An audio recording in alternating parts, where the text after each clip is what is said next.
nous sommes contents de vous voir, gloire à Dieu. Bienvenue dans cette plateforme, gloire à Dieu, à l'école du surnaturel.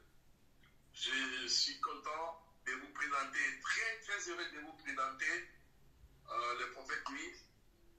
Le prophète Nuit est le fils spirituel de l'apôtre Kissa Pongachi. Il est conférencier aussi au Rassemblement des Aigles. Il est aussi un célèbre pasteur avec une merveilleuse église à côté de Paris ici. J'ai été là-bas.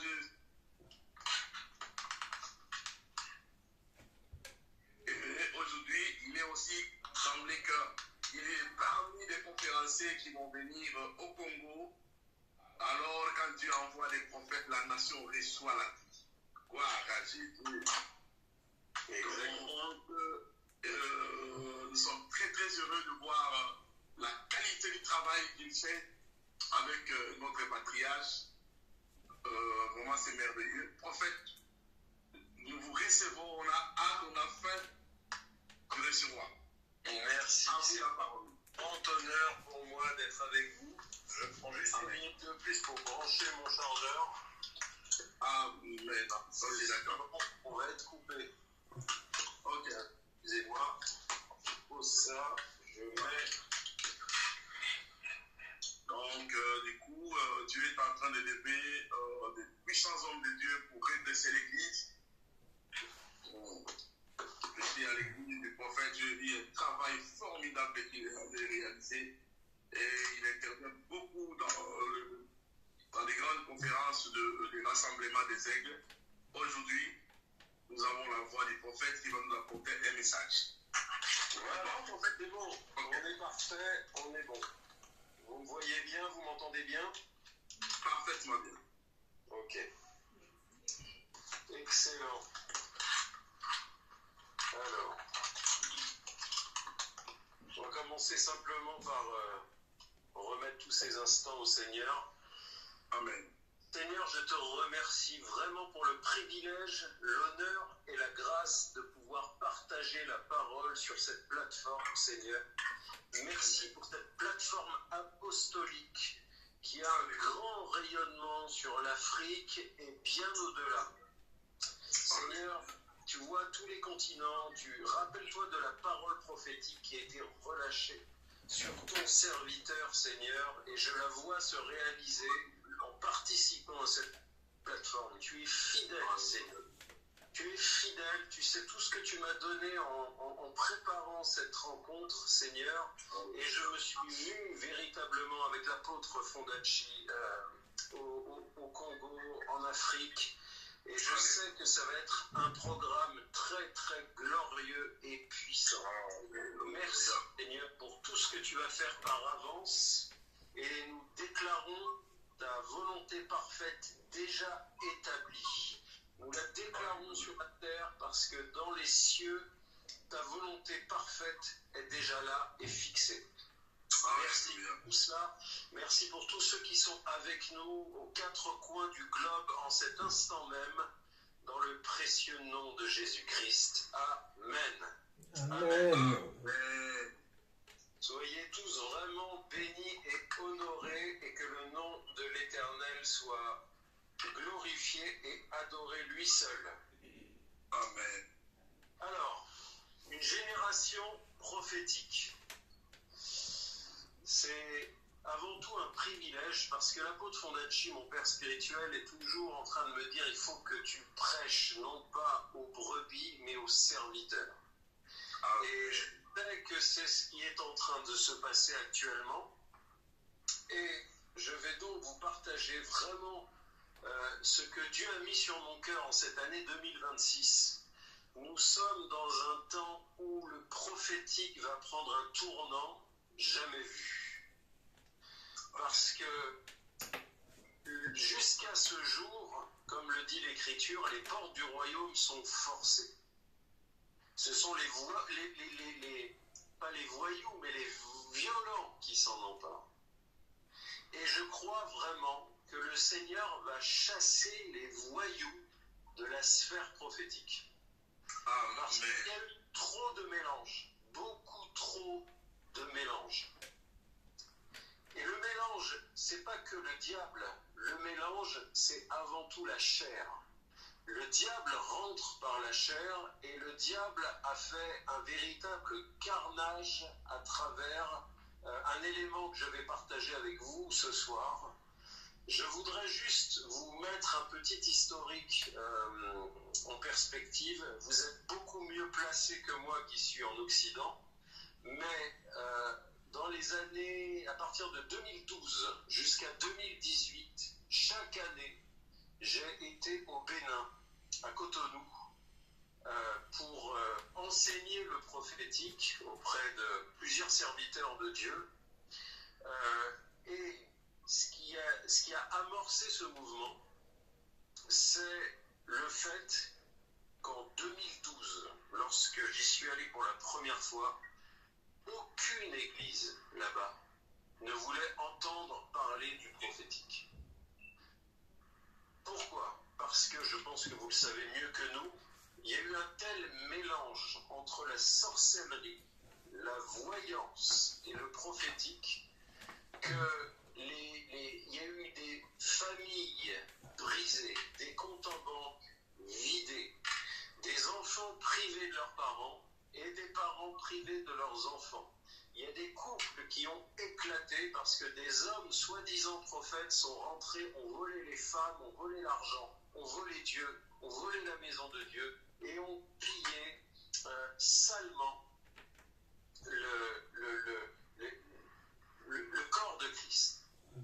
Et à partir de ce moment-là, il y a eu un travail pour rebâtir. Et vous en êtes les principaux témoins. De nos jours, le prophétique est en train d'exploser dans tous les continents. Et au prophétique est en train de s'ajouter l'apostolique. Et nous savons que ces choses, à l'origine, viennent de Dieu, parce que l'Église des temps de la fin sera semblable à l'Église primitive. L'Église primitive a été apostolique et prophétique, et de la même manière, l'Église des temps de la fin sera prophétique et apostolique dans son essence. Et c'est là où le diable essaye de tirer son épingle du jeu en gâchant et en faisant avorter tous les mouvements qui viennent authentiquement de Dieu.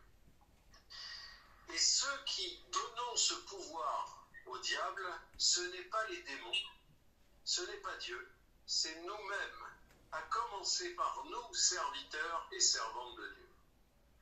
Parce qu'il y a quelque chose de Dieu dans la vérité du Seigneur, dans laquelle nous n'allons pas jusqu'au bout. C'est pourquoi Dieu, dans les temps dans lesquels nous sommes, et pour moi le passage de 2025 à 2026 a été un message prophétique est descendu sur moi et je ne peux pas m'en défaire. Je vais aux États-Unis dans quelques jours. J'ai été aux États-Unis il y a un mois environ. Partout où je vais aller, je vais marcher dans la puissance de l'esprit d'Élie. Et c'est ce message que je veux partager avec vous ce soir comme un préambule à notre venue pour la réunion des aigles chez vous. Parce que le message d'Élie qui a traversé l'histoire depuis les paroles prophétiques d'Ésaïe jusqu'à Zacharie, jusqu'à Jean le Baptiste, jusqu'à l'accomplissement, eh bien, cet esprit d'Élie est en train de revenir et il est revenu. Alléluia. Et je voudrais vous donner un élément qui va faire toute la différence dans cette génération et dans cette année. Parce que les temps sont très très courts. L'année 2026 est une année de préparation, de course et de formation. Parce que suite à cette année, nous allons avoir guère plus de 3 ans et demi pour voir littéralement Dieu démolir tout ce qu'il n'a pas bâti et construire ce qui est fondé sur le roc. Amen. Et si ça ne commence pas par nous, serviteurs de Dieu, si nous ne payons pas le prix de la vérité, du retour à Christ, nous n'avons aucune autorité pour dire au peuple « revenez à Dieu ». Les prophéties de millionnaires, les prophéties du bien-être sont terminées. Il y a quelque chose qui ne pourra pas fonctionner parce que prophétiser qu'un tel sera millionnaire, qu'un tel va se marier, qu'un tel va guérir, qu'un tel va je ne sais quoi, ce n'est pas l'évangile. Ce n'est pas l'évangile de Christ. Oui, Dieu guérit. Oui, Dieu est le Dieu des familles. Oui, Dieu est celui qui marie les personnes. Bien sûr. Mais nous avons remplacé l'objectif de la parole prophétique. Nous avons remplacé Dieu par nos désirs.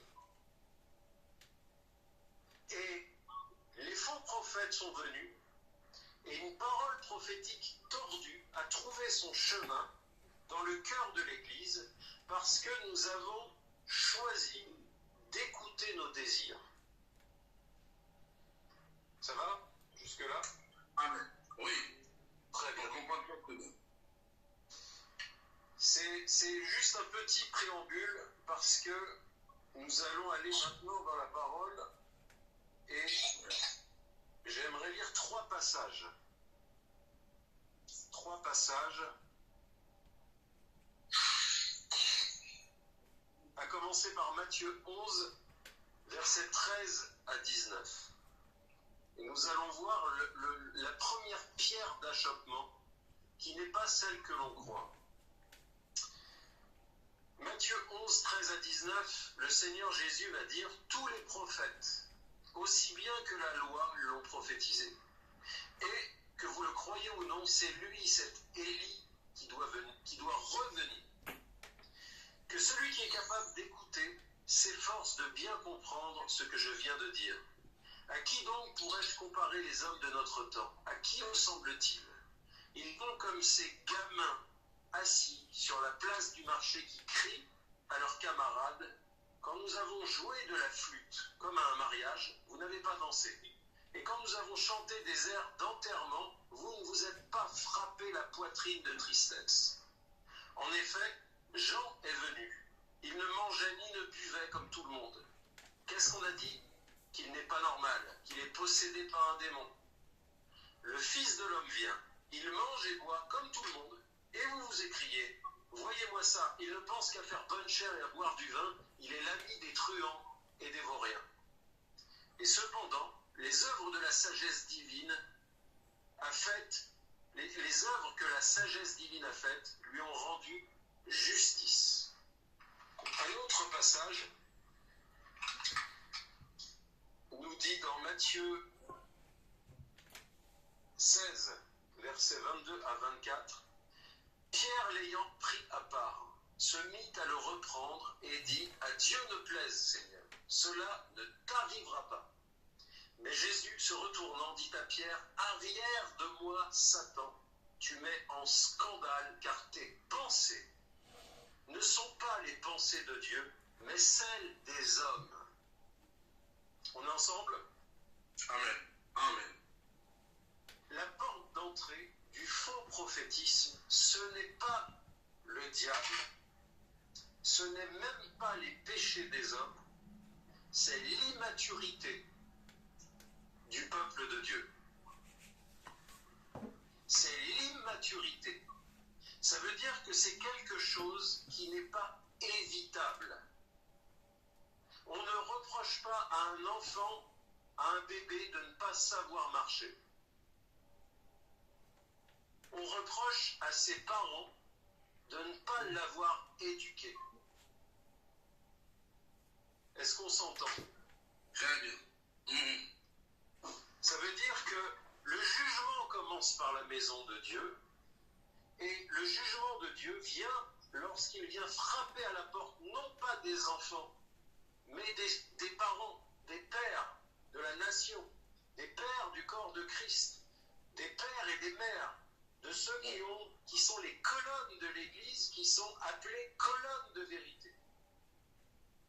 Et si la colonne de vérité n'a pas la pensée de Christ, mais que des pensées d'hommes, alors le faux prophète entre et séduit tout le monde parce qu'il parle de ce qui séduit la chair.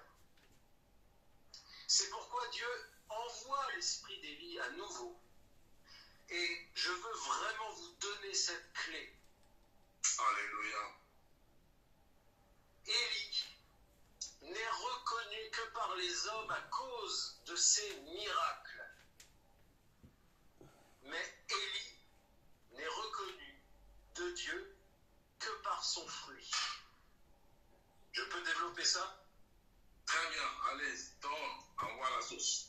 Nous nous faisons tromper lorsqu'une parole prophétique d'une grande précision, une parole de connaissance, vient et nous touche. C'est impressionnant, c'est surnaturel. Ça peut venir de Dieu, mais ce n'est pas la garantie que ça vient de Dieu.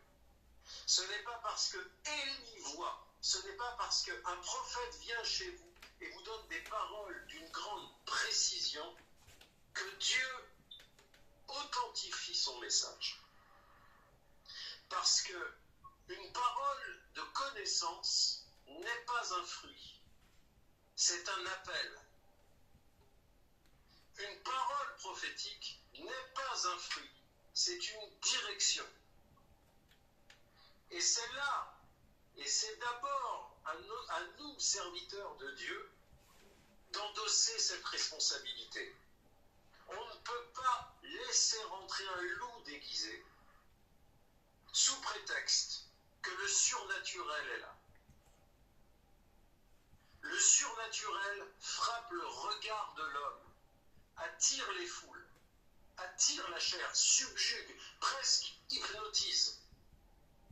Mais Dieu authentifie le ministère d'Élie à son fruit, pas au miracle. Vous me suivez? Amen. Très bien. C'est fort. Quand Dieu décrit l'esprit d'Élie, il décrit son fruit. On reconnaîtra l'esprit d'Élie parce qu'il ramène le cœur des pères auprès des enfants. Ça veut dire que le ministère prophétique est de réveiller une génération de pères, est de transformer une génération d'enfants capricieux en colonne de vérité. Wow, wow, quelle puissance. C'est notre rôle et c'est exactement ce que Dieu va faire en Afrique.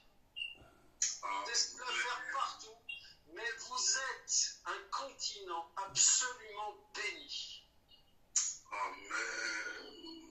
Je vous invite à écouter la parole prophétique que j'ai donnée sur l'Afrique, sur ma chaîne YouTube.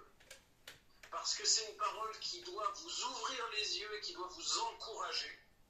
Parce que ni les Chinois, ni les Libanais, ni les Moyen-Orientaux, ni les Indiens ne viendront faire ce que vous, Africains, Dieu vous a donné de faire. Vous avez reçu une grâce particulière dans une terre qui est bénie. Et vous devez lever des colonnes de vérité. Amen. Il y a des dégâts qui ont été faits dans la mentalité des Français, de la francophonie, au niveau de la foi, qui ne vous a pas encore atteint vous. Soyez des colonnes de foi et de vérité. Je regardais, je ne sais plus ce que je regardais récemment, j'étais devant un grand rassemblement de chrétiens à Kinshasa. Je regardais ça sur YouTube, et à un moment, l'Esprit du Seigneur me dit, n'écoute plus ce qui se dit, regarde seulement. Et je voyais, j'ai coupé le son, et je voyais une foule de personnes. Et le Seigneur me dit, regarde, c'est ce qui manque à la France, la foi. Et à cause de cette foi, je vais exaucer non pas un peuple, mais tout un continent. Alléluia. Amen. Mais pour pouvoir exaucer, que la volonté de Dieu descende des cieux sur la terre, il faut qu'on crée une plateforme pour recevoir l'incarnation. Yes. Parce que la volonté de Dieu s'incarne dans des hommes. Quand Dieu libère une parole prophétique, tu dois devenir l'incarnation de la prophétie que tu as reçue. Ouais. Le prophète Élia, ça veut dire mon Dieu. Vous me suivez? Mon Dieu est l'éternel. Ça veut dire que lorsqu'on voit Élie, lorsqu'on l'appelle par son prénom, on déclare qui est son Dieu. Avant d'être un prophète, Élie est une prophétie vivante. Il est le message. Il ne parle pas du message, il devient le message. Amen. Il apparaît au milieu des Baals et des Astartés, au milieu de l'idolâtrie.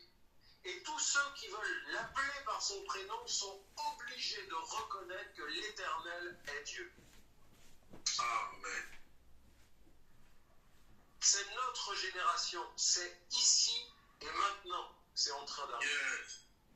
Alléluia. Le fruit n'est pas ce que tu vois. Le fruit est ce que tu es. Nous devons, mon Dieu, nous devons incarner le Christ que nous prêchons. Notre fruit, c'est la croissance. C'est transformer des enfants en parents. C'est transformer un jeune enfant en un père. Tout ce qu'on fait doit aller dans cette direction-là. C'est Amen. même l'esprit d'Élie.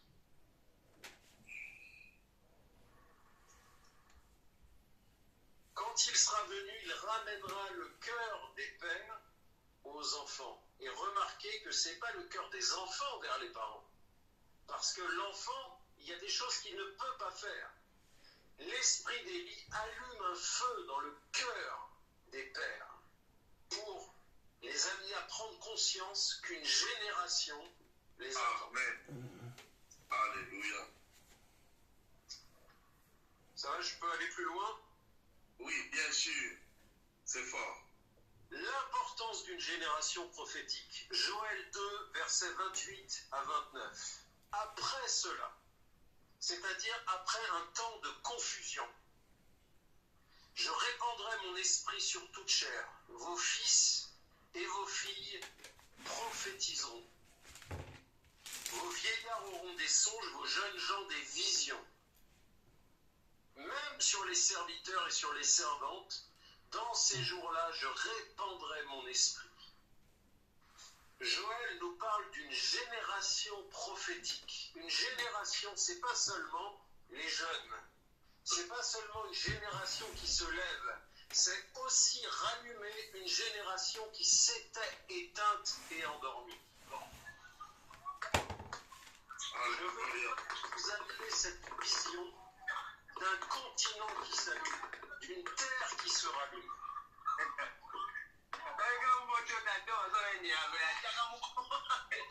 Pour les serviteurs et pour les servants, dans ces jours-là, je répandrai mon esprit.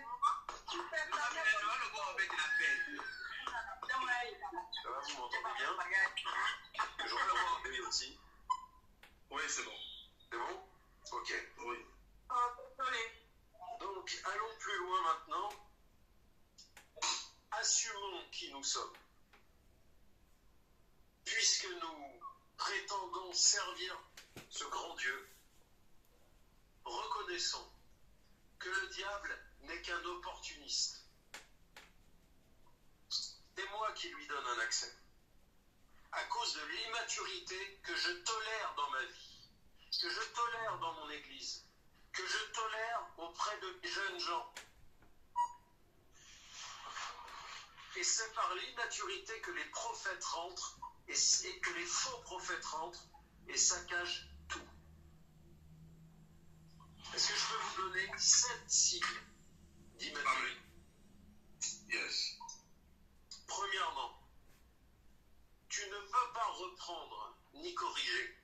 que la personne est trop susceptible. Ça, c'est un serviteur immature. L'immaturité se voit à ta susceptibilité. Deuxièmement, le besoin de reconnaissance.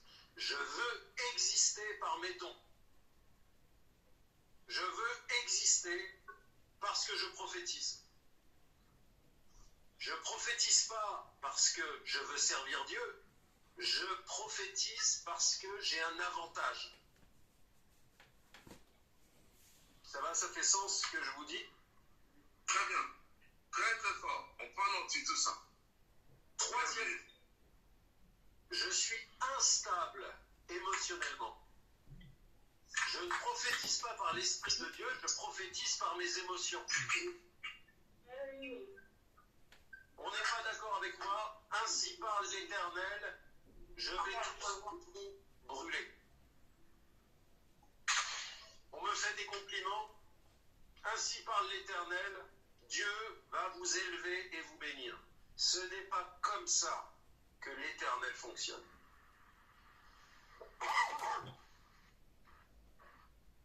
Ça va? Très bien. Donc, c'est ça. Quatrième point. Ma vie de prière secrète est trop faible. Je prie en langue pendant des nuits entières quand il y a du monde, mais dans le secret chez moi, il n'y a plus personne. Je prie pour que le pasteur me voie, je prie pour attirer l'attention. Mais quand il n'y a plus d'attention, je vaque à mes occupations.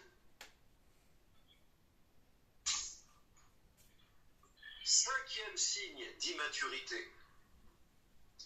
Je me compare sans arrêt aux autres et je compare les hommes de Dieu entre eux. Qui est le plus fort? Qui est celui qui prophétise le mieux? Qui est celui qui a le plus de puissance?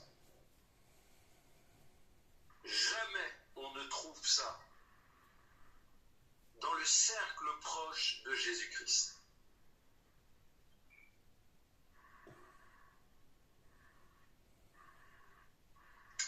Sixième signe d'immaturité. Je n'accepte pas qu'on me corrige. Au moment où on me corrige, je quitte l'église.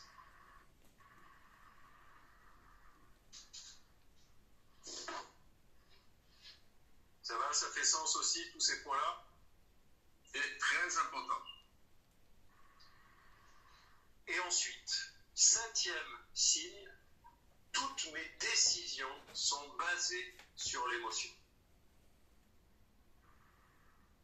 Ce n'est pas la sagesse d'en haut, c'est la bêtise de mes émotions. Les décisions que je prends sont noyées par mes émotions.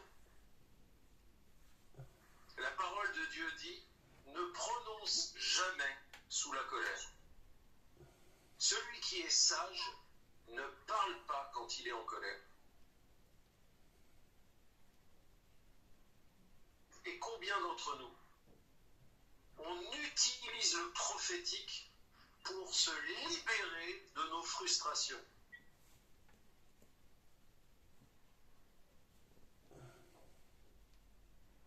Peut-être que chez vous, c'est pas comme ça, mais en France, c'est comme ça.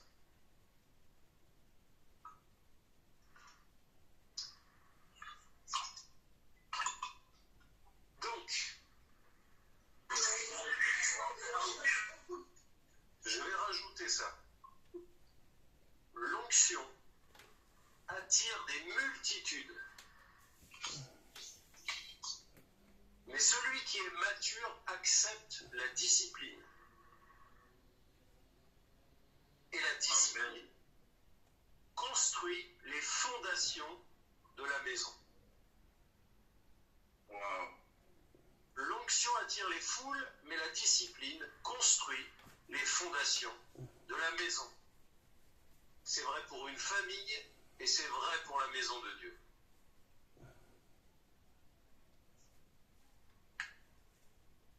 Alléluia.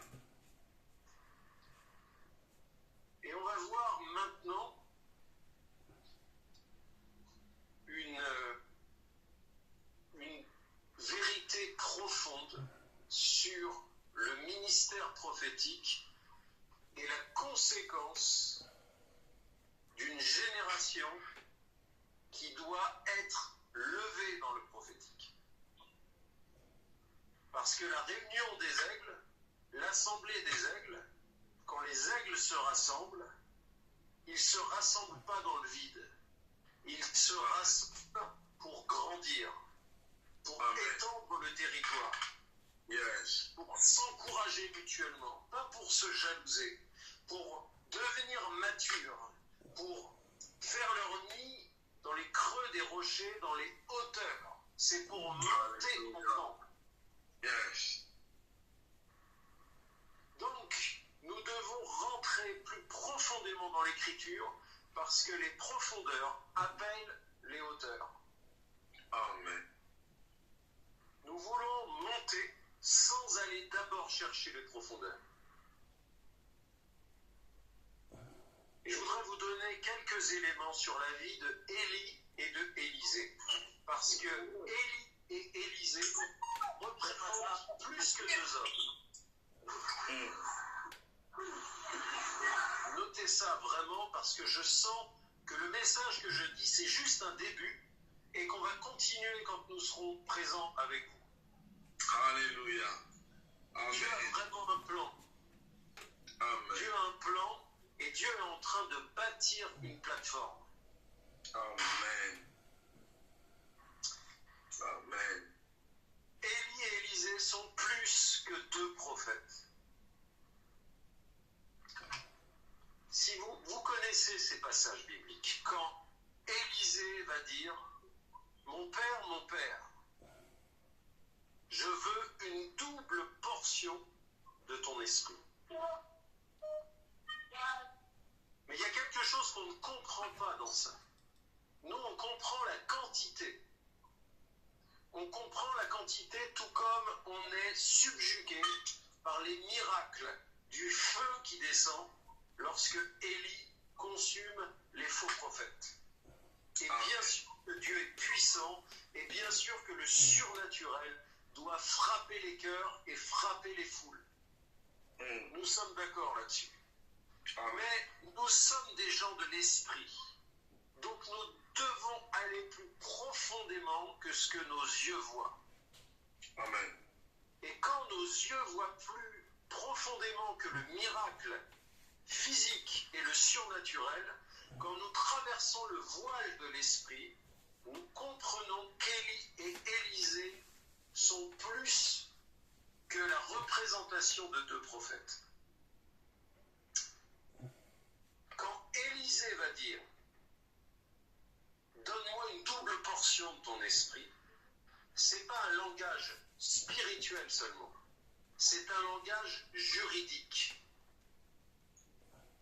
Il y a une réalité légale et juridique.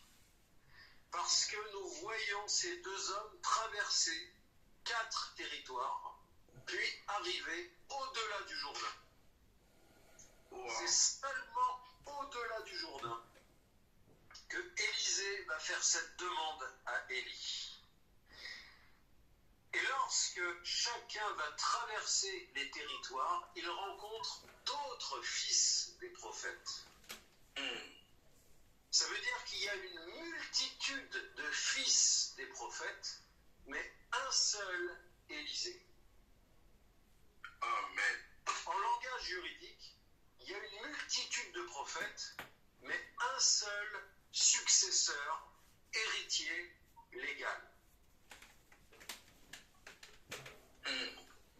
C'est pourquoi comprendre que Élisée demande 2 fois plus de puissance est une erreur fondamentale. En vérité, dans le monde de l'esprit, il ne demande pas à être le premier, il ne demande pas plus de miracles, il ne demande pas plus plus de puissance, il demande à être l'héritier légitime. C'est très important. L'héritier légitime. Cette position est plus importante que la puissance et le nombre de miracles. Parce que quand on est héritier légitime, on reçoit la double part. Et notre erreur, c'est d'enseigner la double part sans comprendre la position qui hérite automatiquement de la double part. Nous enseignons la puissance et nous passons à côté. Au lieu d'enseigner l'identité de position qui automatiquement va attirer la puissance. Ça veut dire que Élisée a compris quelque chose que tous les autres fils des prophètes n'ont pas compris. Et je vais aller plus loin. Ils l'ont compris, mais ils n'ont pas voulu payer le prix. Ils s'arrêtent à Bethel. Ils s'arrêtent à Jéricho. Ils s'arrêtent à Gilgal. Ils s'arrêtent avant le Jourdain. Et vous remarquerez, moi je sens la présence de Dieu qui est là. Vous remarquerez qu'ils s'arrêtent à chaque fois et ils restent là. Ils s'assoient sur une part de la révélation, mais Élisée continue. Yes. Et quand on arrive au seuil du Jourdain, il n'y a plus que 50 personnes. Et il est dit qu'il les voit s'éloigner au-delà du Jourdain. De la multitude, il ne reste que 50 personnes. Ça veut dire qu'il y a un parallèle avec la vie de Jésus-Christ lui-même. Il attirait les foules quand il montait l'âne et que tout le monde disait Hosanna au fils de David. Mais au moment où il a dit, vous allez devoir manger mon corps et boire mon sang, c'est-à-dire payer le prix que je vais payer, tous l'ont abandonné. Il en est resté qu'une poignée. C'est pourquoi au seuil du Jourdain, il ne reste que 50 fils de prophètes. Et le reste, ils comprennent qu'ils ne payeront pas le prix. Seul Élisée va passer. Wow. Wow. Il n'y en a qu'un qui a le droit légal de dire « Mon Père, mon Père ». Ce n'est pas celui qui voit de loin, c'est celui qui voit de près. Celui qui va jusqu'au bout dans la loyauté, dans la maturité, dans la marche, dans le service, dans le sacrifice. Alléluia. Et c'est des Élysées que nous sommes appelés à lever et à bâtir. Amen. C'est pourquoi Dieu est en train de nous utiliser, serviteurs de Dieu, si nous avons des oreilles pour entendre, non plus pour lever des foules, mais pour discerner un reste. Wow.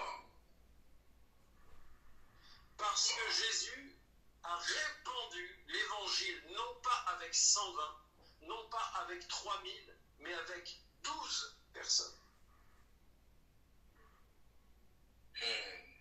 Cette année 2026, c'est l'année du reste.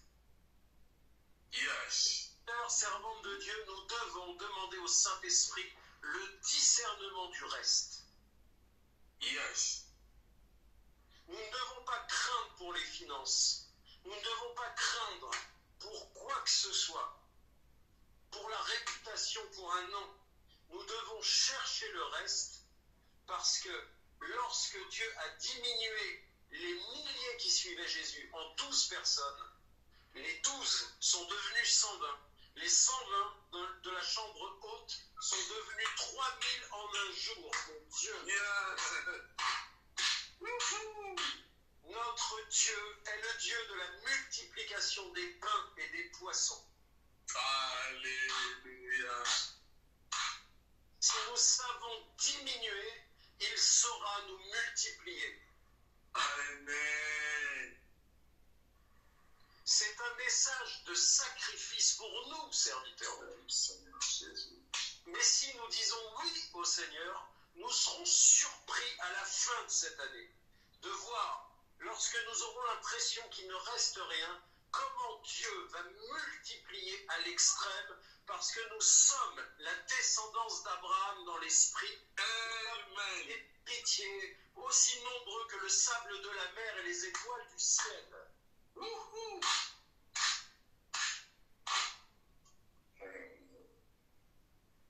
Donc, Élisée ne veut pas être un clone, une copie d'un autre.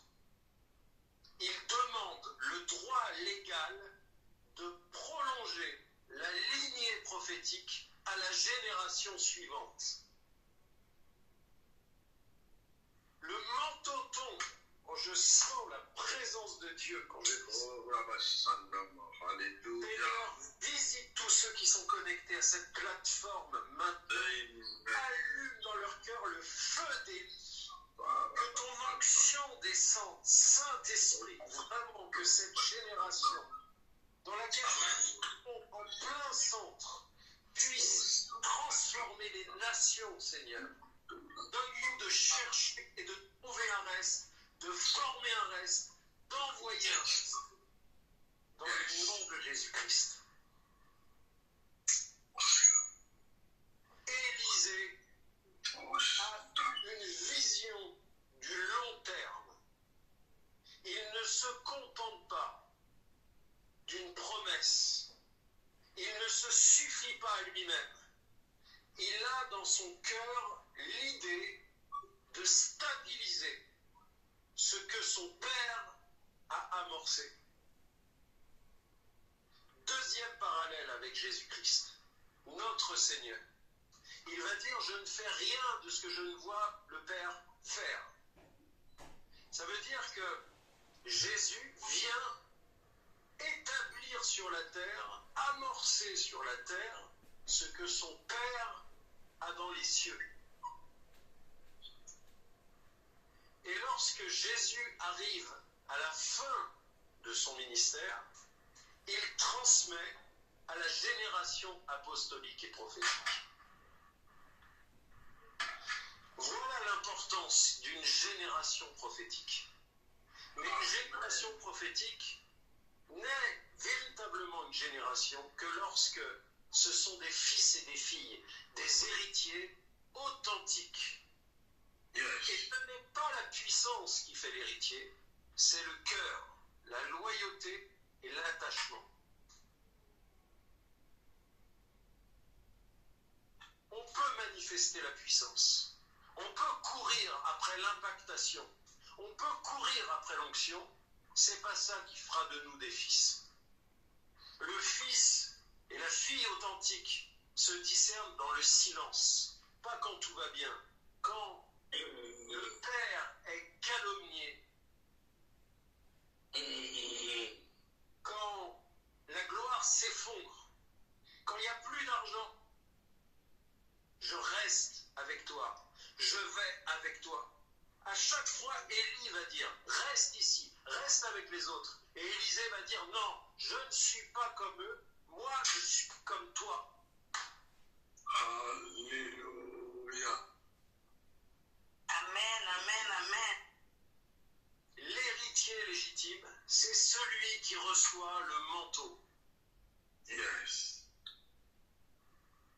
Ça veut dire quoi? Ça veut dire que Élisée demande une position et pas la performance.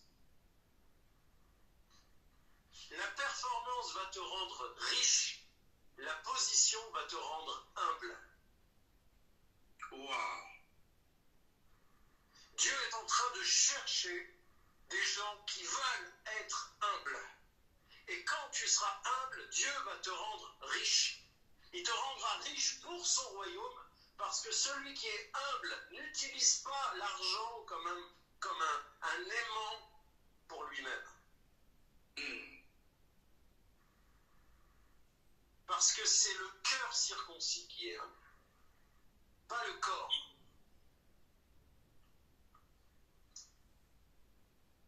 Ça veut dire que Élisée va accepter de grandir en maturité.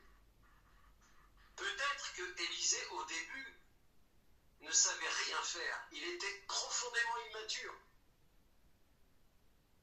Mais son cœur a parlé. Quand Élie a jeté le manteau sur lui, il était plein de boue derrière les bœufs. Il a offert en sacrifice le fruit de son travail, il a suivi Élie.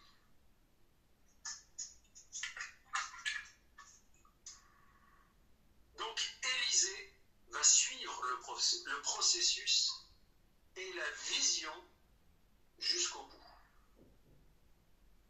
Jusqu'au bout. Amen. Parce que Élie va dire, si tu me vois quand je serai enlevé. Passer le Jourdain n'est pas suffisant. Parce qu'il y a une part où ce n'est plus Élie qui choisit, c'est Dieu qui choisit. Celui qui choisit ton héritier véritable, c'est pas toi. C'est Dieu. Et Dieu choisit ceux qui vont jusqu'au bout. Si tu me vois, tu demandes une chose difficile, mais si tu me vois quand je serai enlevé, ça t'arrivera. Amen. Ça veut dire que pour comprendre l'importance d'une génération prophétique, il faut former la génération actuelle avec le cœur d'un serviteur. Amen. Il faut donner à cette génération l'envie d'aller jusqu'au bout et de poursuivre la vision jusqu'au bout. Parce que quand Élie dit ça, il a compris que Dieu est un Dieu qui bâtit les visions. Dieu ne donne pas la vision juste pour le plaisir de voir. Il donne la vision pour qu'on puisse bâtir. Et Élie va dire, si tu me vois quand je suis enlevé, ça veut dire si tu vois la fin, si tu restes jusqu'au bout de la fin de ma génération, alors tu pourras continuer la suivante.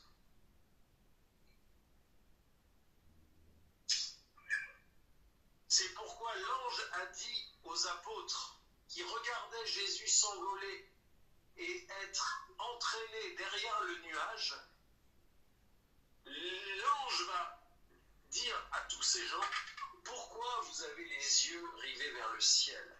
Revenez sur terre, faites l'œuvre, vous êtes la génération qui suit. Et ça, chers serviteurs et servantes de Dieu, c'est au-delà du spirituel, c'est une culture. C'est une culture, et une culture, ça se construit. La culture du ciel, la culture a une pensée, une façon de penser, des valeurs. On ne ment pas, on ne trafique pas avec la parole. La vérité, même si elle parle contre moi, la vérité reste la vérité.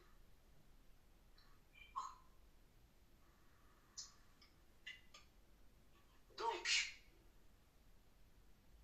là où les autres vont rester au stade de l'information, Élisée, lui, va aller jusqu'au bout du processus. Amen. Parce que d'étape en étape, les autres prophètes savent aussi. Ils ont le même niveau de révélation, mais pas le même cœur.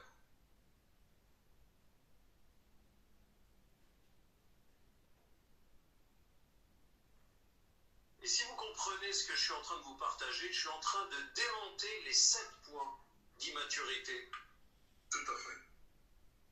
Parce que ça veut dire que d'étape en étape, ça sert à rien de se comparer. Parce que tous les fils des prophètes de Bethel, au Gilgal, à Jéricho, jusqu'au Jourdain, sont au courant. Ne sais-tu pas que ton maître va être enlevé aujourd'hui? Et c'est vrai, c'est une révélation authentique. Mais Dieu s'en fiche de ça. Dieu cherche le cœur qui va aller jusqu'au bout. Amen. Et nous avons besoin de personnes, même si elles ne sont pas nombreuses, qui vont aller jusqu'au bout avec nous dans le service. Alléluia. Et je prie qu'il vous soit adjoint à chacun et chacune des hommes selon votre cœur de serviteur. Amen. Amen. Parce que c'est ce que Dieu fait en vérité. Il éprouve nos cœurs avec des traîtres. Puis, il regarde la réaction de nos cœurs face à la trahison. Puis, si nous passons cette épreuve-là, Dieu ajoute, après avoir supprimé, Dieu ajoute des hommes selon nos cœurs. Amen. Parce que Dieu voit en nous des pères et des mères, et pas des enfants. Amen.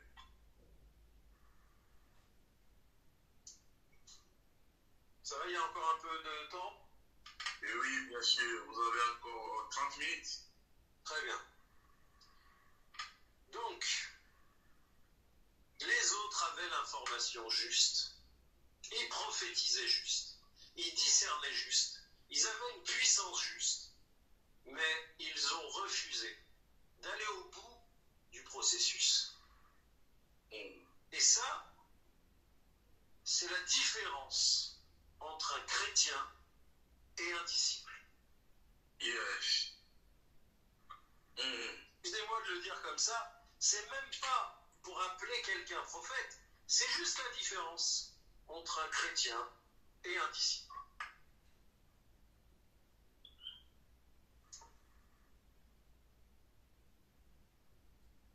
Si je vais plus loin, puisque je vous ai dit que Élie et Élisée n'étaient pas que deux prophètes, ils sont deux symboles, ils sont deux images, ils représentent deux profondeurs prophétiques. Wow. Élie représente Jésus-Christ lui-même, tandis qu'Élisée représente l'Église. Ça veut dire que c'est deux générations qui sont indissociables et qui continuent une seule lignée et qui prolongent un seul nom, le nom du Père. Quand on se marie, la femme reçoit le nom de son mari. Et les enfants portent le nom du Père. C'est exactement la vérité spirituelle qu'il y a derrière le cycle de Élie et de Élisée.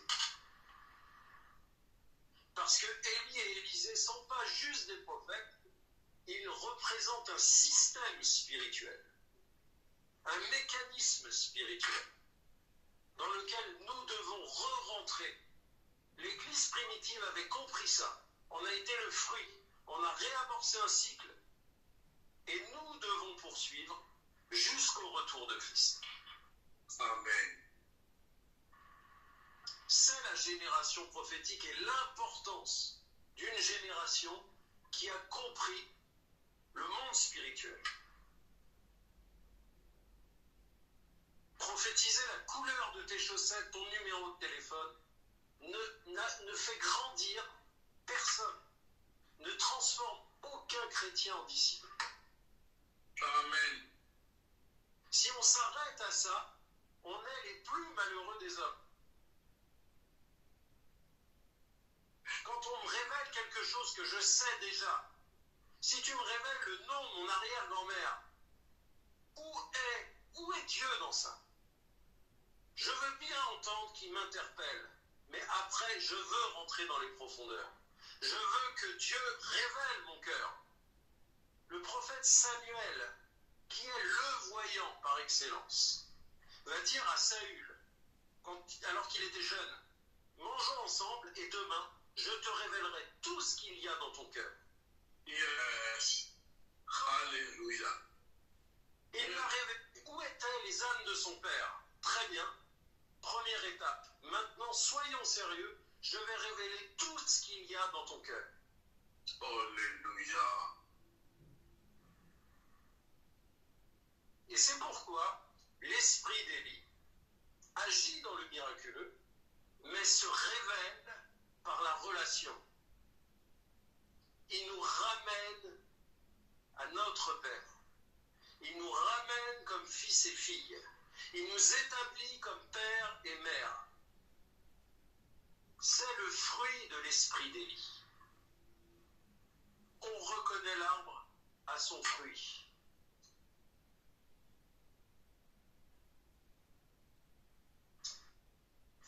Donc, si Élie est Christ et que Élisée est l'Église, ça veut dire que Élie a pour mission d'ouvrir un règne.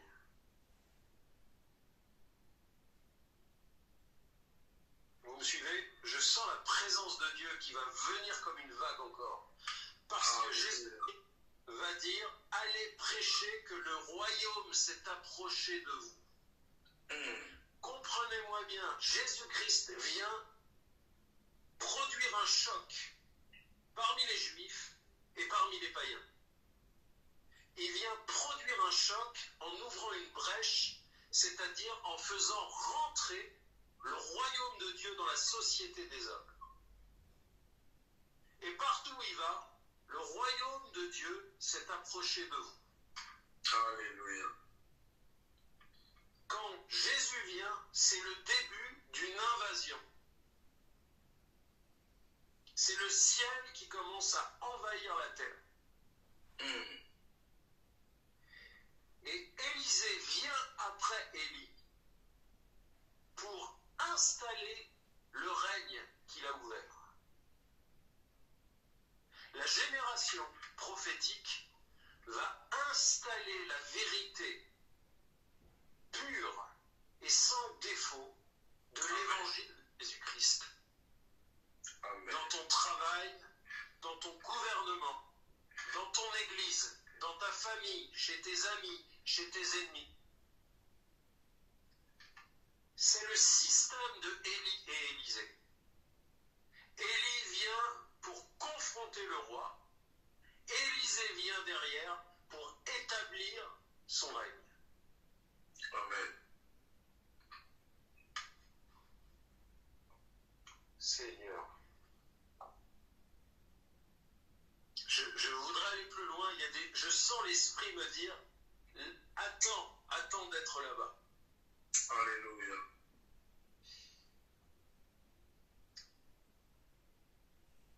Ok. Allons sur la même pensée.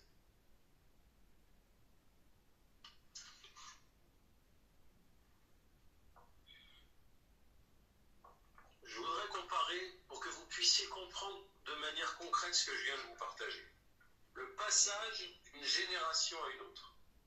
La transmission de Élie vers Élisée, de Christ vers l'Église. Des apôtres vers nous. Parce que si vous regardez bien, quand je parle de système, Jésus a transmis, le Père a transmis au Fils. Le Fils a engendré l'Église. Le Fils a transmis aux 12. Et les 12 ont transmis à des disciples. Et parmi les 12, un autre s'est ajouté qui n'avait pas touché Jésus-Christ, qui n'avait pas entendu Jésus-Christ. C'est l'apôtre Paul. Et l'apôtre Paul a été le plus productif de tous les apôtres, alors qu'il n'avait jamais vu Jésus-Christ en chair. C'est un message pour nous. Paul représente la génération prophétique et apostolique que nous devons suivre. Nous sommes la lignée de Paul. Nous nous n'avons pas vu Jésus en chair sur la terre, mais nous l'avons vu dans l'esprit. Nous avons reçu le bâton de transmission. Nous avons reçu son ADN. Nous avons reçu le feu d'Élie à travers lui. Alléluia. Nous ne marchons pas par la vue, mais par la foi. Nous marchons en accord avec ceux qui l'ont vu, touché et entendu. Amen. Nous sommes nous-mêmes une génération prophétique.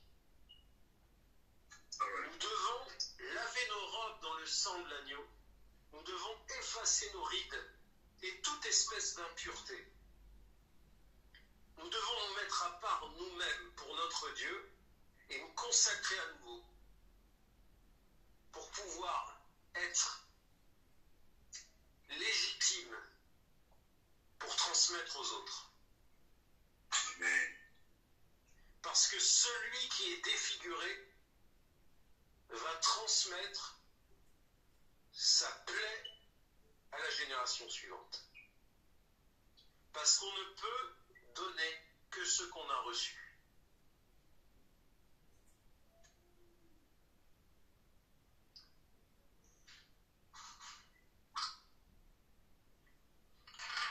Un exemple. Le premier miracle que Élie va faire, c'est quand il va frapper le Jourdain. Le Jourdain va s'ouvrir.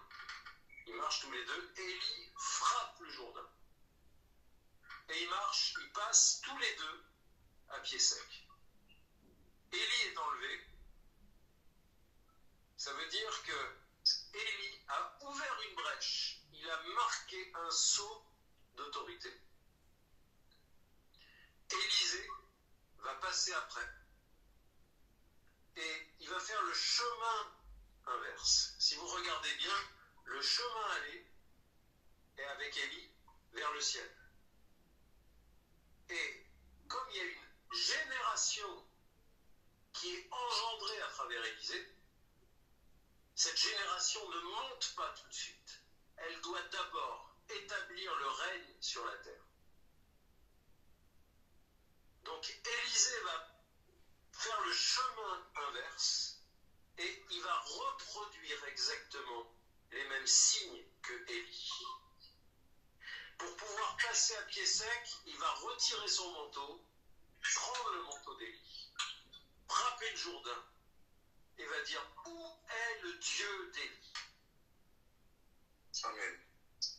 Et il ne va pas faire ça seulement pour qu'on l'entende, il va faire ça pour comprendre lui-même qu'il est vraiment l'héritier légitime. Amen. Et quand il va frapper le Jourdain une deuxième fois, après Élie, il va accomplir prophétiquement ce que nous sommes en train d'accomplir à la suite de Jésus-Christ.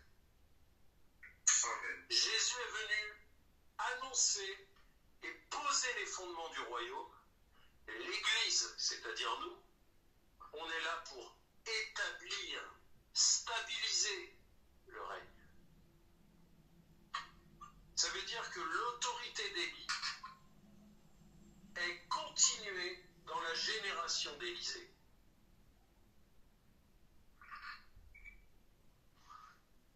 Ça va? Très, très fort. Ok. Dernier point. J'en ai plein d'autres, mais je vais m'arrêter au deuxième point parce que je sens l'esprit me dire qu'il y a des choses qui doivent continuer quand on sera chez vous. Amen. Amen. Amen. Remarquez bien qu'il y a une double multiplication de la nourriture. Élie va multiplier la nourriture et Élisée va le faire aussi. Jésus-Christ va le faire aussi. Les 5 pains et les 2 poissons. Mais il y a un message derrière. Il y a 2 multiplications. L'huile et la farine de Élie, qui vient établir au milieu de la famine que Dieu pourvoit. Il vient affronter la famine, il crée une brèche dans la pauvreté, dans la misère, dans la famine. Il vient montrer que Dieu pourvoit même quand il n'y a rien du tout. Alléluia. Et Élisée va revenir par-dessus. Non pas pour redire la même chose, mais Élisée, lui, va stabiliser l'économie du royaume. Wow.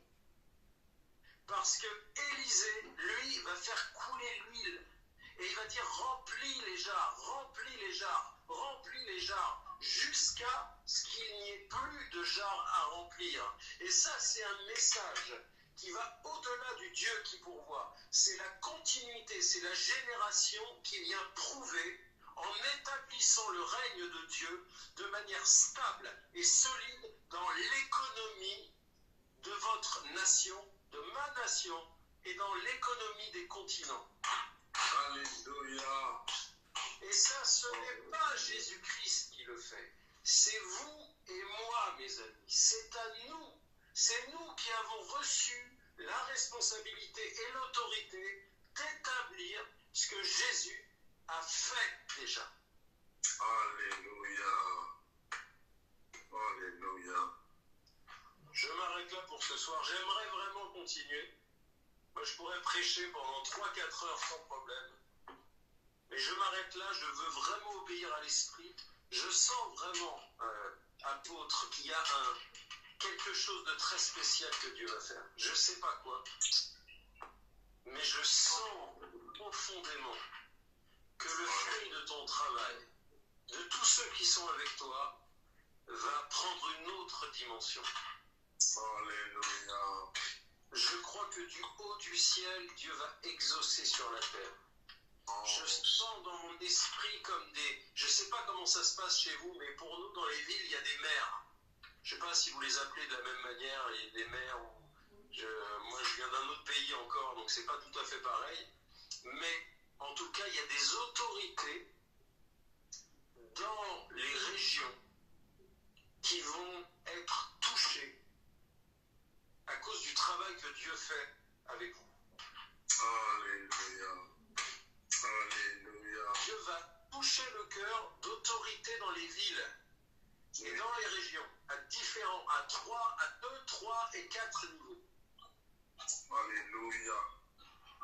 Alléluia. Et il va y avoir un grand mouvement qui va se faire. Peut-être qu'il va être incompris, mais qui va porter un fruit, qui va mettre tout le monde d'accord. Amen. Parce que ça ne va pas être un fruit dans l'esprit, je vois, ça va être je vois, et ce que je vois, je le fais. Ça veut dire que la prophétie ne va pas être juste une parole, ça va devenir de la nourriture dans tes mains. Alléluia. Alléluia. Gloire à Dieu pour ce qu'il va faire. Vrai. Alléluia. Oh, merci beaucoup. Alléluia. Acclamons très très fort les seigneurs, les écoliers. Là où vous êtes, s'il vous plaît. Vous pouvez les micros, acclamons la force de terre.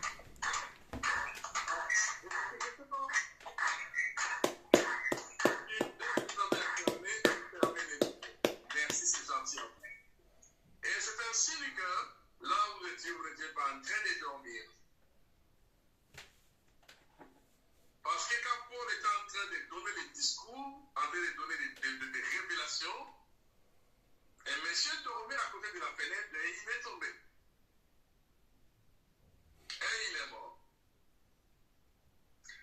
Des moments pareils, il faut faire attention. On est tous fatigués toute la journée de mouvementer, mais quand l'esprit parle, c'est le cœur et l'esprit intérieur qui doit recevoir. Parce que si vous dormez, le diable va voler un message qui vous concerne. Je ne sais pas si vous avez entendu ce que moi j'ai dit ce soir. Amen, amen. Amen. Moi, ce qui m'a frappé est que l'onction attire des foules, mais la discipline bâtit la maison, bâtit l'œuvre de Dieu, bâtit la vie. Mais c'est souffrant. Vous voyez la discipline. Même les de vous connecter ici régulièrement pour écouter les hommes de Dieu parler. Moi, personnellement, vous pouvez voir combien de pages que j'écris ici, moi. Il y a des gens qui se sont connectés, peut-être que vous avez de vous distraire, mais non, Dieu a parlé des choses profondes ce soir. Et Dieu cherche des héritiers authentiques. Moi, je ne vais pas être seulement un spectateur, mais je vais être un héritier authentique.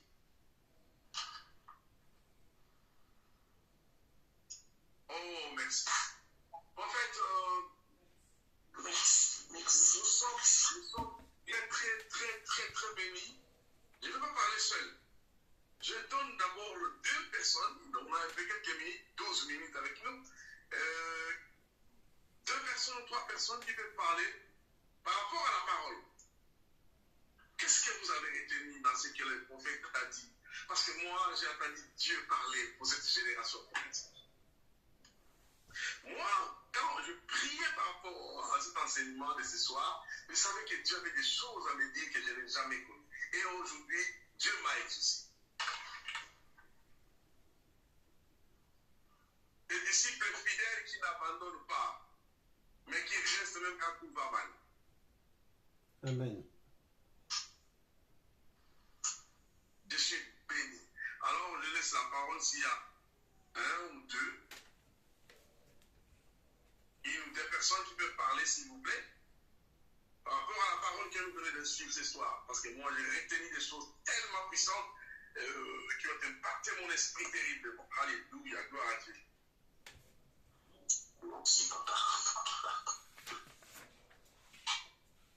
Il y a quelqu'un qui veut prendre la parole? Oui, la servante Aïcha.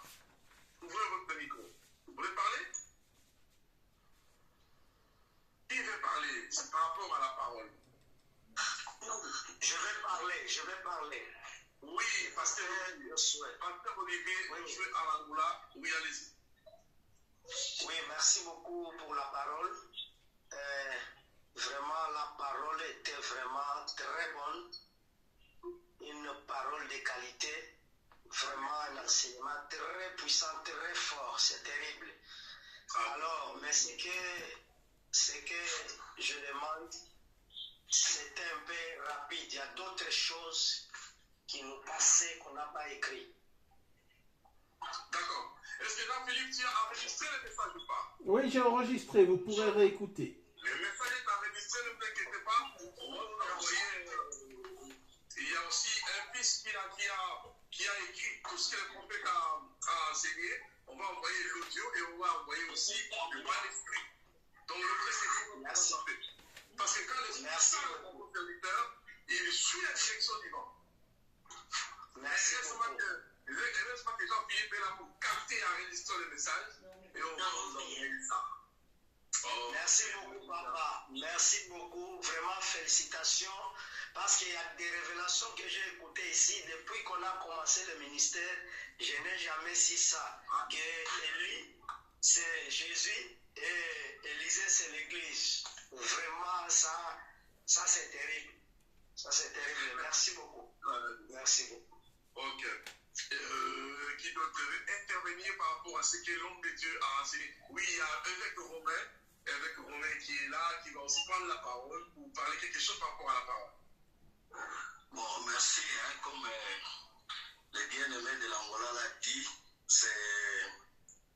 c'est une dimension pleine de profondeur. Au même moment, nous sommes en train d'être, nous, les leaders, d'être outillés et ça nous révèle aussi beaucoup de choses sur la direction des âmes, des églises pour bien transmettre et penser aussi à des générations futures pour transmettre.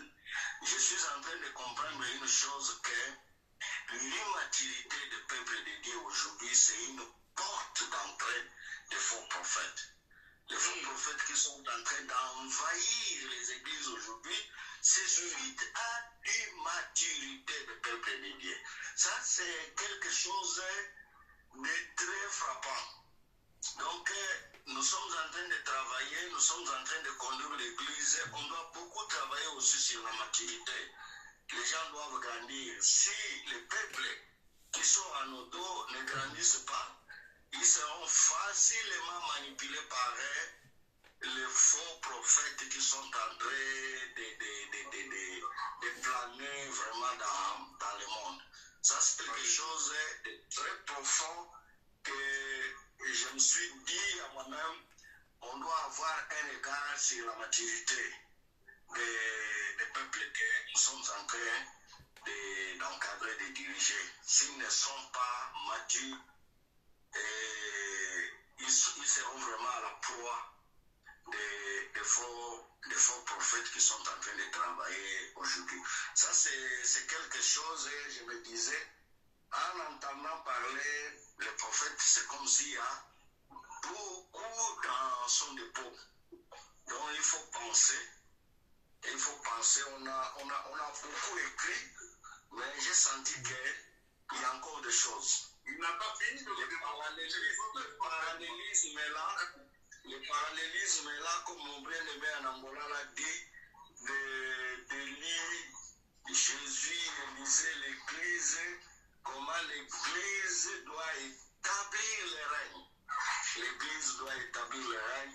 C'est encore un travail qui nous a révélé comment l'Église d'aujourd'hui nous établissons le règne, comment. Le règne de Dieu, nous l'établissons comment. Vraiment, c'est très profond. Merci beaucoup, l'homme de Dieu. Que Dieu vous ressource encore pour revenir nous ressourcer, c'est une bonne chose. Merci. Un autre aspect, je vais retenir que Dieu, il ne cherche pas la foule, il cherche le reste. Le reste avec qui Dieu va bâtir une génération. Vous voyez par exemple, tel que nous sommes là.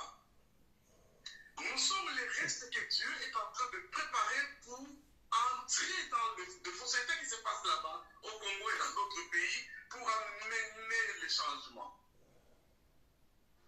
Je ne sais pas pourquoi vous vous connectez ici. Mais ça, cette plateforme est pour le changement des mentalités comme notre patriarche Christophe Fondacci dit que c'est le changement des mentalités. Vous savez ici, nous quittons les mentalités de la religion, nous embrassons la mentalité du royaume et nous allons avec ça pour changer les choses. Oui, ça va changer. Mais ça commence avec les restes. Ils étaient au nombre de 72. 60 sont partis, mais les restes. Dieu a découvert avec eux. Nous sommes là. Quand vous venez avec un cœur qui veut prendre. Moi-même, si j'ai un programme d'aller prêcher à l'église ou aller n'importe où, quand n'importe qui s'apprêche, je n'insiste pas toutes les prédications là, rien que d'abord. J'enregistre, magasine mes informations. C'est-à-dire qu'il est très important que les choses changent. Et l'homme de Dieu a dit, l'esprit de lui aussi vient amène les cœurs de père vers les enfants. C'est-à-dire qu'il a encore dit une chose très importante, que beaucoup des erreurs sont arrivées à cause de nos pères fondateurs. On laissait entrer des choses qui impactent l'Église négativement. Mais nous devons relever ces choses-là. Amen. Est-ce qu'il y a quelqu'un qui a autre chose à dire? C'est pourquoi je voulais mettre l'accent sur la discipline. La discipline d'être à l'heure au cours. La discipline, vous ne pouvez entrer quand vous voulez. L'homme de Dieu a dit les caprices et l'immaturité. Parce que si vous venez en retard, je vais te poursuivre à la maison, surtout à ton téléphone, et je vais te passer un savon. Oui, parce qu'il a enseigné qu'on ne peut pas vous reprocher, sinon il va quitter le patron. Mais non, il ne faut pas quitter. Parce que quand vous venez tous les jours en retard, vous venez et après vous sautez, vous rentrez, vous êtes dans distrait. L'orateur, ça ce n'est pas la discipline. La discipline est à l'heure. La discipline. Oh, j'ai aimé ça, mon Dieu, j'ai aimé ça. L'onction attire la foule, mais la discipline bâtit la maison. C'est tout ce que je vais établir. C'est là. Un disciple discipliné, le jour du quitte, vous venez à l'état. Après, vous ne viendrez pas. Il y a des cours. Aujourd'hui, vous venez. Demain, vous ne viendrez pas. Écoutez, maintenant, c'est fini. Il a dit que le 7 signes d'immaturité, c'est de ne pas reprocher. En tout cas, Seigneur, pardonne-moi parce que j'ai fait des réserves pour reprocher. Mais maintenant, j'ai appris la maturité de devenir vous petit. La discipline établit l'œuvre, établit l'école, établit. Si nous sommes disciplinés sur l'art d'apprendre, nous allons se transmettre de cette discipline dans nos églises. Vous êtes pasteur au cours, vous venez en retard. Dans votre église, comment les fidèles viendront attendre? Vous êtes pasteur, vous venez au cours. Quand vous ne venez pas, vous programmez les enseignements à l'église. Pourquoi vous voulez que les gens viennent avant, tous les jours, et que vous ne venez pas? Nous sommes appelés à apprendre tout au long de notre vie. Merci beaucoup, prophète. Merci pour un message équilibré, profond et fort. Nous remercions les patriarches aussi qui vous a recommandé chez nous. Nous sommes extrêmement bénis. Et préparez-vous au Congo parce que les aigles arrivent. Amen. Amen. Merci. Les aigles arrivent. Donc vous comprenez qu'il y a un dépôt plein. Et là, on va voler vers les Congo. Amen. 3 grandes villes seront impactées puissamment. Amen. Amen. Des villes entières, des officiers militaires, de maires de villes, des officiers, des commerçants, ils seront tous pris dans le filet au nom de Jésus. Nous tournons à genoux, nous bombardons le ciel avec des prières pour que le ciel s'ouvre et envoie la pluie. Amen. Amen. Comme dans Zacharie chapitre 10, le verset 1 dit, demandez à l'Éternel la pluie, la pluie, il enverra des éclairs et des tonnerres, il enverra la pluie en son temps. Je sais. Nous restons à genoux, nous touchons le ciel, nous bombardons le ciel. Et je sais que les aigles ont reçu une onction pour conquérir les nations. Amen. Et vous devez vous préparer à la compréhension d'un grand mouvement qui vient. Amen. Pour nettoyer l'ignorance, pour combattre les faux, pour détourner les faux. Et lui, le prophète était seul. Il a effacé les prophètes, 400 prophètes de Baal, qui étaient des faux. Si lui, un seul prophète, a renversé les 400 prophètes, et vous et moi, nous allons renverser les autels, même de la sorcellerie, de la magie. Ils vont venir adorer les rois, parce que le vrai arrive. Amen. Oh, je demande à l'homme de Dieu de bénir ce peuple. Le feu de l'onction qui est sur vous, amen, envoie des prières à notre faveur. Amen. Seigneur, merci pour ce merveilleux moment passé. Merci pour l'ébullition du feu de ton esprit, Seigneur, alors que nous nous préparons tous à ce grand mouvement dont vient de parler l'apôtre. Seigneur, merci. Merci, Seigneur, que ton feu vienne littéralement dévorer tous nos cœurs, Seigneur. Que nous puissions brûler d'un seul feu et que ce feu puisse remplir toute la nation, puis le continent, Seigneur. Nous nous tenons prêts pour ce grand mouvement de ton esprit.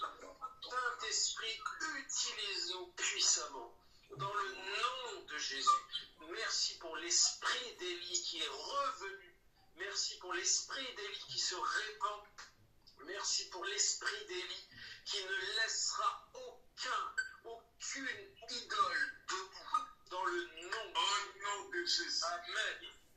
Amen. Amen.